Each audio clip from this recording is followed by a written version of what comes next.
Coucou les petits gens, alors aujourd'hui on est le 6 avril en début d'après-midi et je vous fais une petite vidéo de toutes les avancées de fin mars et de ce début avril parce qu'en fait j'ai pas le temps de filmer tellement on est occupé et aussi j'ai acheté un nouvel appareil photo, donc je filme avec ce nouvel appareil photo qui me servira pour les voyages et pour les prises de vue si celle-ci est de meilleure qualité qu'avec mon ancien appareil qui commence à montrer des signes de faiblesse. Donc je vais vous expliquer tout ce qu'on a fait ces derniers temps. Et je vais commencer par la serre. Alors, outre le fait que c'est un beau bazar, nous avons fait quand même plusieurs choses dans la serre. La première, c'est j'ai une collègue qui m'a donné des épinards, donc du coup j'ai mis les épinards. Alors il y avait des pucerons et j'ai fait la technique donnée par ma grand-mère contre les pucerons, c'est-à-dire tous les 3 jours, tant qu'il y en a, d'asperger les feuilles avec de l'eau savonneuse au savon de Marseille. Et donc là, je l'ai fait 2 fois, une fois quand ils sont arrivés et une fois 3 jours après, et il n'y en a plus. Là on est encore 3 jours après et il n'y en a plus.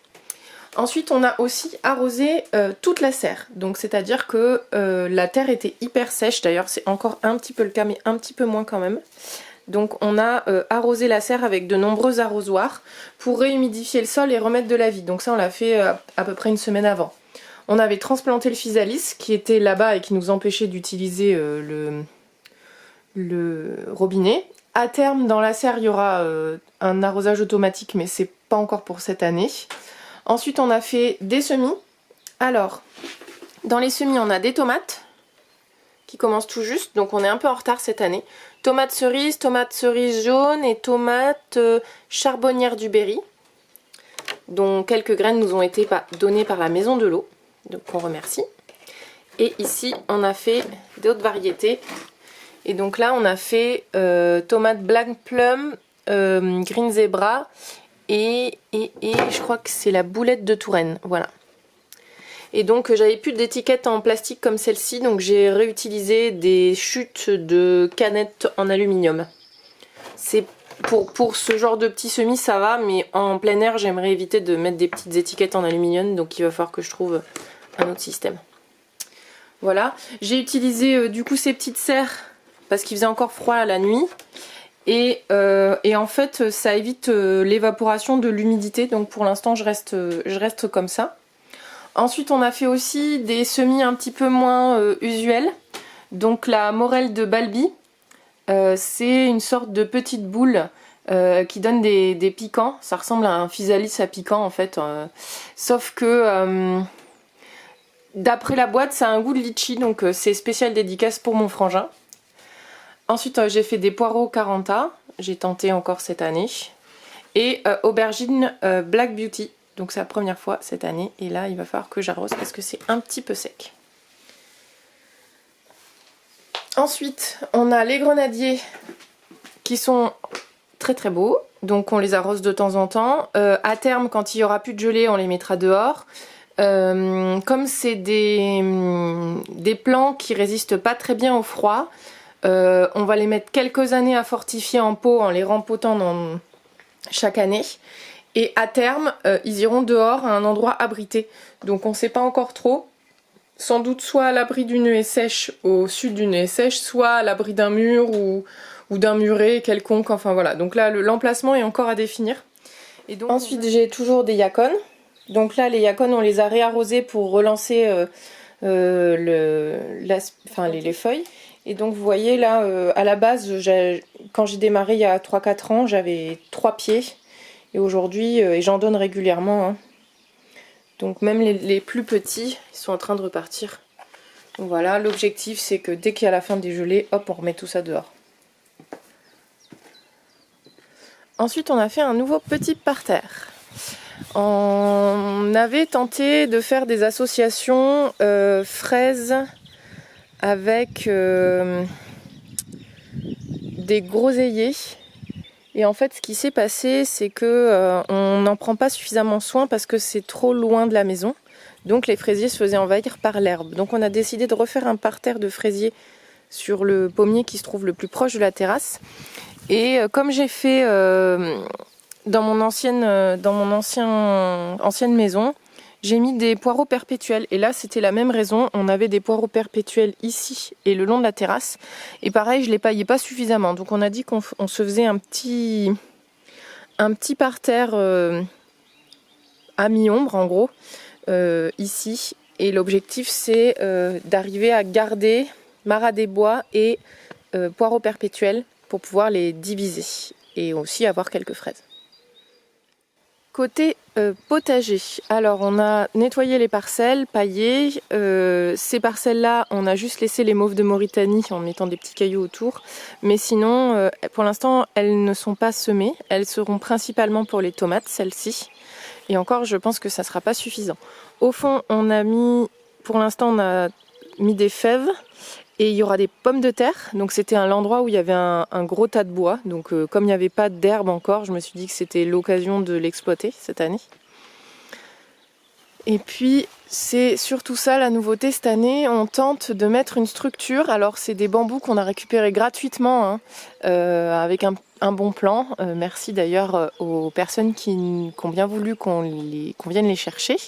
Et donc en fait c'est assez facile à couper. À la base on a pris une scie en fait, mais vraiment une scie comme pour couper les fruitiers. Et la scie sauteuse marche très bien aussi. On a testé la scie sauteuse, ça marche encore mieux. Et donc c'est la première année. De ce côté-là, il y aura les pois mange-tout parce que l'année dernière on les avait mis et ils s'étaient tombés parce que le grillage était trop court. C'était ce grillage-là. Et de ce côté-là, on va mettre les haricots verts qui montent un petit peu moins haut d'expérience chez nous. On a semé sur ce côté-là, donc il reste les poireaux, mais on a semé radis, carottes, épinards, salade. C'était toute fin mars, donc là on a les radis qui commencent à pointer le bout de leur nez. On a une capucine au milieu. Ici on a encore 2 rangées de poireaux. Ici on a semé les pois mange-tout. Et là on mettra sans doute encore des tomates. Au bout on a le cerisier nain. Là on a les arbres fruitiers, donc plus haut, juste derrière. Ah si, il faut que je vous montre quelque chose de rigolo. Je vais vous montrer tout de suite. Hop, donc c'est le plus haut. Et en fait le plus haut, quand on l'a taillé, au moment de la plantation, il y avait une branche que Raphaël a mis à côté. Alors on ne sait pas si ça va prendre, on l'a paillé. Et en tout cas, il avait l'air de reprendre, de faire des fleurs. Donc on a juste pris la branche et on a fait comme ça, dans la terre, en paillant tout autour. Et donc on va voir si ça prend. Donc le plus haut est très joli. Là on a du fusain qui est spontané. Le petit coin du nouveau bassin, j'ai semé plein de fleurs tout autour quand on a remis de la terre. Là on a un érable du Japon. Au pied on a des fraises framboises. Et on a retrouvé un tilleul, parce que celui qu'on avait planté avant était mort. Donc on a pris un grand sujet cette fois-ci, d'une pépinière locale, donc on va voir. L'objectif c'est d'avoir un arbre assez grand à cet endroit-là. Il n'y a pas de réseau, hein, donc nous on ne s'inquiète pas de ce côté-là.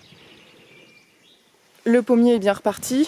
Pour ceux qui suivent la taille du pommier qu'on fait chaque année, celle-ci, c'est une des branches qu'on a laissées la première année de taille, donc ça fait 3 ans.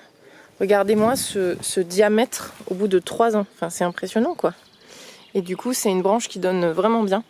Et malgré la petite blessure qu'elle avait, elle a fait un beau bourrelet, c'est quasiment tout refermé. Donc on est vraiment très content. Voilà. C'est un des premiers arbres qu'on avait taillé. Bon, je vous montre pas tout, hein, mais en gros on a un noisetier, on a un myrtillier, là c'est, je sais plus si c'est un nectarinier ou un pêcher, un figuier, donc tout pousse tranquillement, on ne force pas les choses. Et puis en plus on a, avec le cerisier nain qui est derrière moi, là on a planté un jeune arbre fruitier, je crois que c'est un abricotier, je vais vous le dire, abricotier bergeron, voilà. Donc c'est les toutes premières années, donc c'est normal que ça pousse tranquillement. Pour ceux qui ne connaissent pas, c'est la ronce chinoise qui est bien repartie chez nous. Donc on en a 2 plants, un ici, un là. Voilà, J'essaie de les faire monter sur les mirabelliers, mais c'est pas encore ça. Et en fait, ça donne des petites perles qui sont vraiment très très jolies pour faire une déco en plat. Et c'est super bon. Et surtout, elles ont pas ou très peu d'épines. Vraiment toutes petites, je sais pas si ça va se voir là. Mais elles ont très très peu d'épines. Voilà. Donc là, on est dans le coin forêt, plutôt. Donc on a laissé pousser ce qui pourrait s'apparenter à des pruniers. Alors on ne sait pas si c'est les mirabelliers, parce qu'on a un mirabellier derrière moi là, ou si c'est des pruneliers.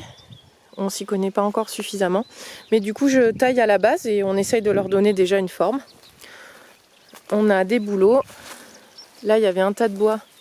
Et à terme c'est l'endroit où on fera une culture de champignons. Un noisetier.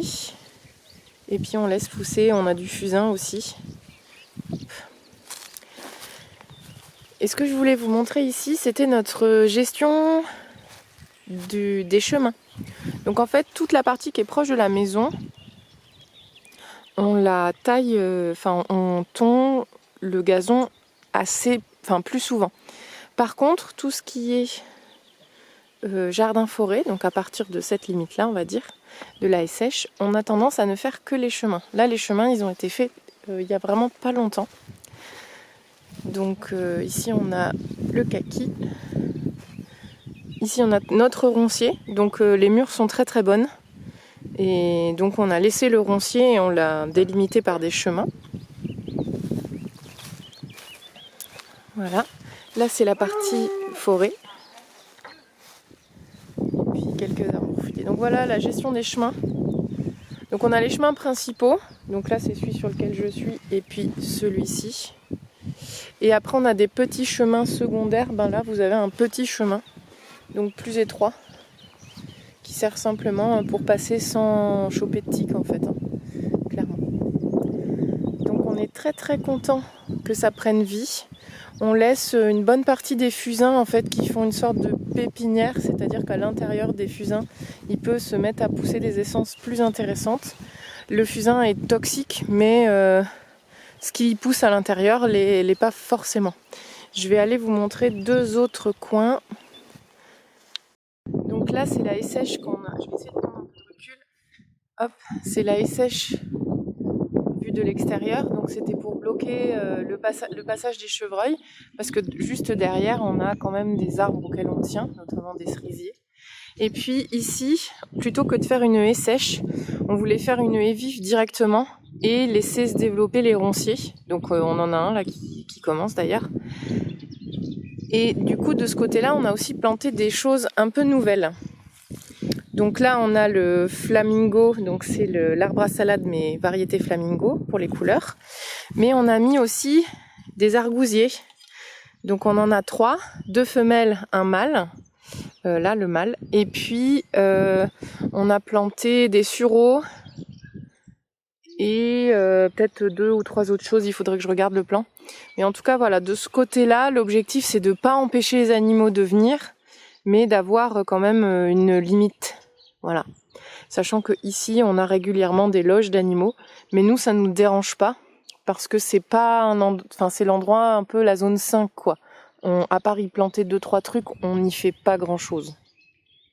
Si petit arrêt, c'en est un qui a poussé vraiment beaucoup. Il faut savoir qu'il y a 1 an, il était là.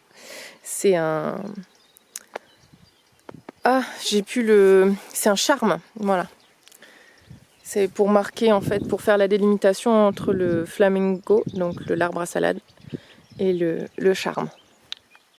Autre coin du jardin forêt, un tout petit peu plus entretenu. Donc on a du coup un aziminier, un noyer, 2 cerisiers, un arbre à pompons, ça c'est juste pour décoratif. Mais on a beaucoup de choses encore à faire. Ici on a laissé une petite zone un petit peu plus dense. On a planté 2 érables champêtres, des noisetiers et on a laissé quelques pommiers aussi qui repoussaient.